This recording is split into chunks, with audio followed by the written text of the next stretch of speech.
Hindi porket 4 holes yan, pasok na yan sa Brio. Okay na yan. Pogi yan, 4 holes, pasok yan. Huwag tayo ganun guys. So gusto mo na ba magpalit ng mugs?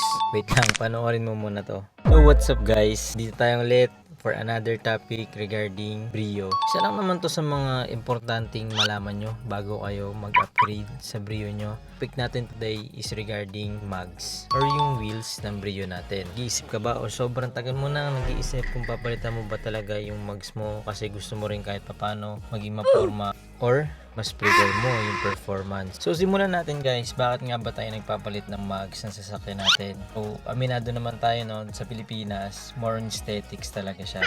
Or unless nagtatrack ka, the drag racing ka, legal usually yun yung mga dahilan kung bakit tayo nagpapalit ng mugs. So katulad mo, as a Brio user, sobrang forma kasi ng Brio kahit stock pa yan, pero mas pupogi pa yan kapag pinalitan natin yung mugs. Sa discussion natin ngayon, isa-isahin lang natin yung mga dapat mo i-consider bago ka magpalit. Start muna tayo kung ano ba yung mga stock size ng Brio natin. So sa lower variant, tayong size 14s. Sa RS, meron naman tayong size 15s. Gandang i-consider dyan kapag magpapalit ka or pinaka-safe na specs, so huwag ka nang lumayo sa pinaka-specs ng stock wheels ng Brio mo. Ang stock niya ay 14/5 kung di ako nagkakamali. Tapos ang offset nun is 50, around 50 or more or less 50. Yan yung pinaka OEM sizing or offsets para talagang pasok align sa body ng sasakyan natin. Sa 15s, ang alam ko 15/5.5.5 kung di ako nagkakamali, two-toned.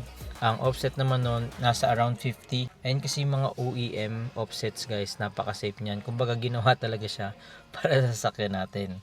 Talagang dinisign ng engineer para sa sasakyan natin. Ang safe ng offset nun, sizing niya, lapad niya, perfectly para sa Brio yun. So hindi na nga ako dito masyado magiging technical. Basta guys, ang take note nyo lang, size ng wheels, offset.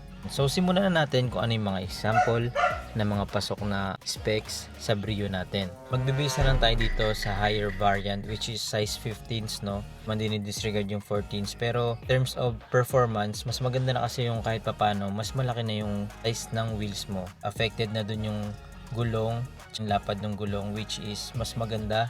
Ako yung lapad sa sahig, maganda yung takbo mo sa kalsada, tsaka sa mga cornerings. Sa 15 sa tayo mag-focus guys. Simulan na lang muna natin sa hindi pa nakadrop. I mean, stock height pa siya, hindi ka pa nagpapa-lower. Stock ng RS, size na is 15/5 or not sure kung 5.5 yung lapad niya. Ang offset nun is 50, more or less 55 ganyan. Naglalaro 50 pataas yan. Ayun yung mga OEM specs ng mugs. Na ako magsasabi dito ng brand, kumbaga ibibigay ko na lang yung specs, kayo na lang maghanap yung magmamatch. 15s, pwede dyan 10/6, tapos ang offset nyo lagi is at least 40 pataas. As perfect talaga sa Brio is plus 45 Pinaka common sa market kasi is plus 40. Next is 15/6.5 which is mas malapad ng kaunti. Lapad yun guys, yung 6.5 Tapos plus 40. Tapos next na doon sa 15s, maximum na lang siguro 15/7. Yan yung pinaka maximum na lapad na may sasuggest ko no. Yung mga information sa to guys galing dito sa group ng Brio, yung sama-sama ko na based din sa mga experience nila tsaka sa mga inputs and outputs nila. Plus 40 pataas pa rin yun, pero pag by 7 na medyo mas malapad na siya, mas maganda talaga 42 45 ganyan na. Meron naman na tayong sabay na rin natin yung gulong. Stock na gulong na specs ng RS is 185/55 R15. Yan yung stock ng RS guys. Sa 15s, pwede ka pang magdagdag pa. Pwede ka pang magpalapad ng kaunti. Pwede ka pang pumunta ng 195. Yung kapal naman, sa 195 pwede ka mag 50 or 55. Meaty na tawag nila dito 195, 50 at saka 55. So basta sa 15s yun pwede 185/55, 195/50, 95/55. Yun yung mga pasok sa 15s guys. So okay na tayo sa 15s. Pwede ka pang sumagad ulit. Medyo gusto mo na mas malaking wheels, suggest natin sagad na yung 16s. 16s, pwede ka pa pumunta ng 16s. Stock height pa rin tayo 16s naman, pwede ka naman maglapad doon ng by 7. 16/7. Ang offset mo plus 45. Maraming makikitang plus 45 dyan. Mas suggested talaga 40 pataas. Pero siguro sagad na siguro plus 45 to 50. Mga ganun lang. Talista nyo na lang guys, 16 by 7 plus offset 40 pataas. Maganda kung plus 45. Usually nakikita ko sa 16s, ang ginagawa nila is low profile na 205, 45, 16s. Yun yung usual na nakikita ko eh. Yun pa lang yung nakikita ko na best. Unless maglo-lowered ka, mag-air shoes ka, medyo mababago na. Kasi sa tropa ko, alam ko naka 16 siya by 7 plus 45. Ang gulong niya, pang stance na, sobrang nipis na talaga guys. Kumbaga ibang category naman na yon. Doon lang tayo sa stock height.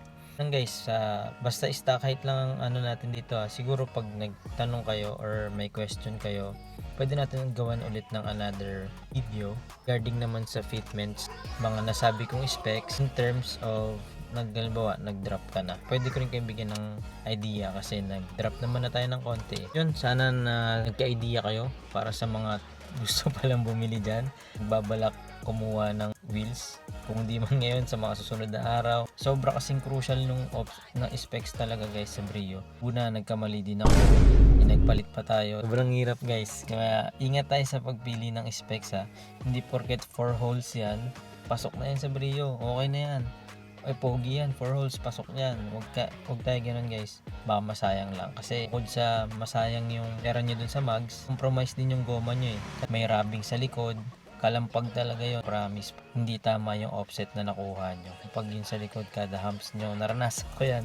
Po sa harap, pag may sudden bump, rubbing talaga. Kawawa naman yung goma nyo. Hindi madaming maapektuhan pag mali yung specs ng nabili nyong mags.